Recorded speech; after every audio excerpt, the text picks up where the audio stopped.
notre métier, c'est de raconter des histoires. On fait des films pour la télévision, mais on travaille aussi pour les musées et le patrimoine, où on va raconter des histoires en nous servant de différentes technologies, en réfléchissant avant tout qu'est-ce qu'on a à transmettre dans ce lieu, à partir de ces œuvres, et avec quelle technologie on va le faire. On peut le faire sous forme de plein de formes différentes. Ça peut être des films, ça peut être du multimédia, ça peut être des expériences en réalité virtuelle. Je trouve que les lieux de patrimoine, c'est aussi des pauses par rapport aux écrans, et ce qu'on a à regarder, c'est avant tout ce qui est autour de nous.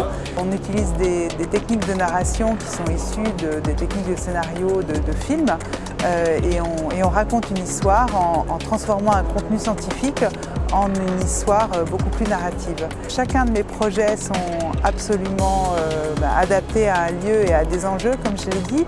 Je travaille beaucoup en ce moment avec le château de Vaux-le-Vicomte, et l'enjeu pour nous, c'est le patrimoine matériel est absolument magnifique, très intact, c'est de révéler le patrimoine immatériel. Donc, typiquement pour Vaux-le-Vicomte, on a créé ce qu'on a appelé des parcours sonores immersifs, où le visiteur met un casque et il va rentrer dans le décor d'un film sonore qui va se dérouler tout au long de sa visite en déclenchement automatique grâce à des petites balises que lui-même ne voit pas, ne perçoit pas, mais il rentre dans une pièce.